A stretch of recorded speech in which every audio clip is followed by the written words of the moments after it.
owned out the grain it was supposed to have in storage. That's considered criminal. The guy would go to jail. But the banks are the one industry that's allowed to get away with this and to profit from it.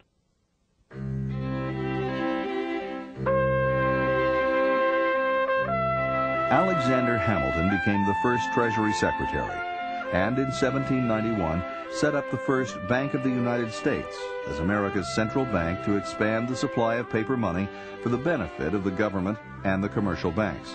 Alexander Hamilton believed in a strong central government, and he saw a central bank as one of the means by which the government could be centralized and by which its power could be expressed. Thomas Jefferson opposed this view. He saw a central bank as an undemocratic tool of the northeastern banking establishment. It was dismantled after 20 years. Jefferson was an opponent of a strong central government, and at all costs wanted to remove the central bank. In 1816, the federal government made another attempt to set up an inflationary central bank.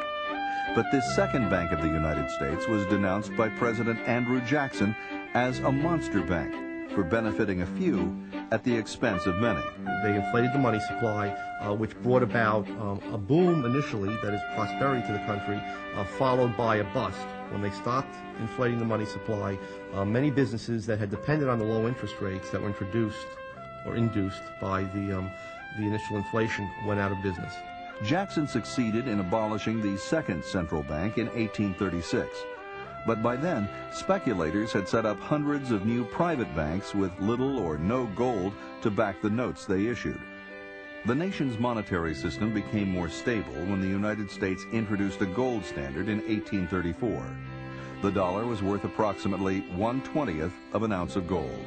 The gold standard was understood by the Founding Fathers, by Andrew Jackson and others, as being a money of the people.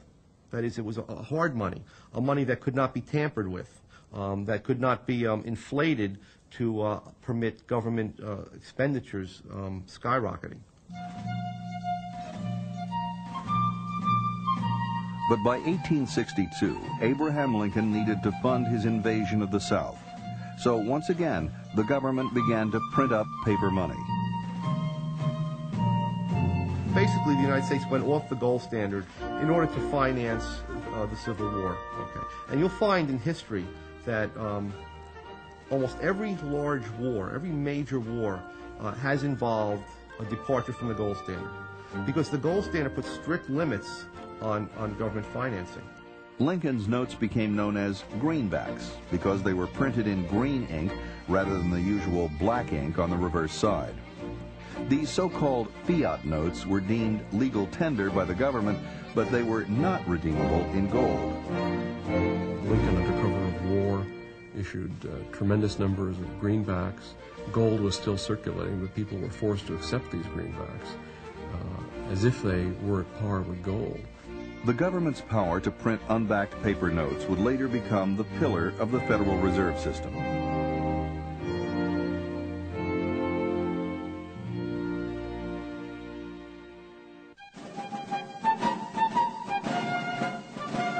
After the Civil War, the nation's monetary system became sounder when the U.S. adopted a gold standard.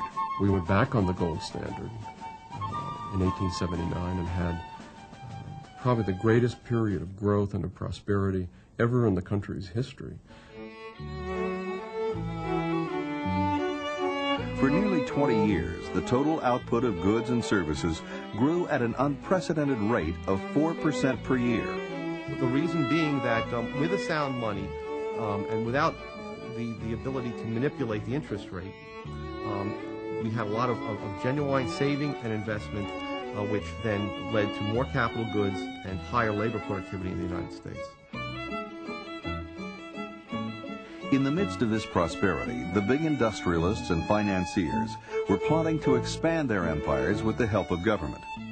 With the passage of the Interstate Commerce Act of 1887, the large railroads succeeded in blocking their smaller competitors through regulation. The ICC was put in place in order to protect the railroad owners from competition. Okay? It was not the case that it was going to protect consumers or shippers.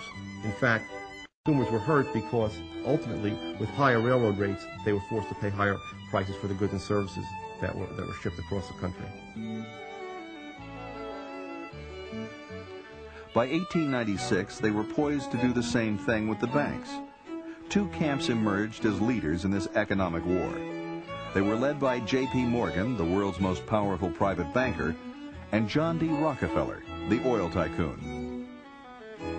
Morgan and Rockefeller were great adversaries, but despite their business differences, they both favored a central bank. They wanted cheap credit and an inflated money supply to finance the expansion of their empires.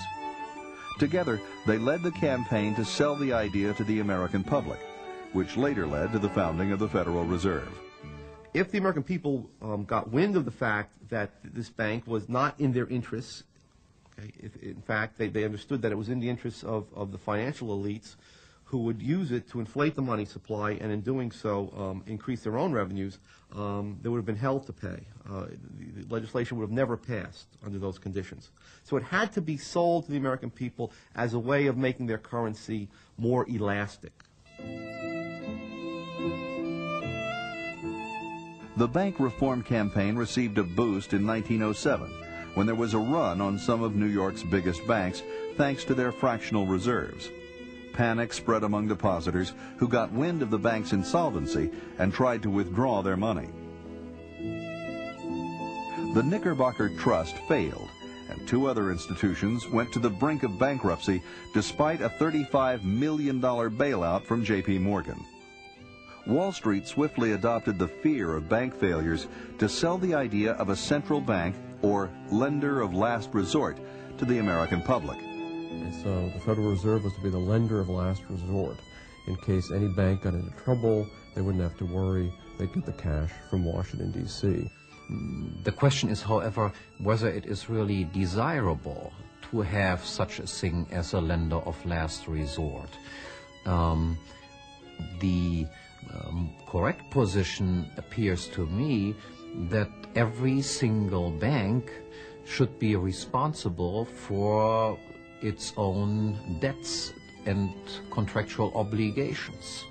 And if banks, through imprudent policy, then go bankrupt, this should not be considered a bad thing, but in fact considered to be a magnificent thing, because bankruptcies, the danger of bankruptcies, is precisely what makes banks adhere to sound policies.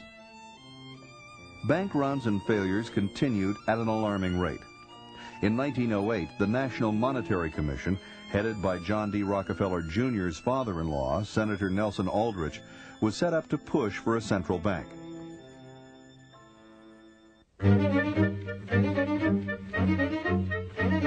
In November of 1910, under the guise of a duck hunting trip, 6 men took a secret train ride to an exclusive private club on Jekyll Island, Georgia, to write a central banking act.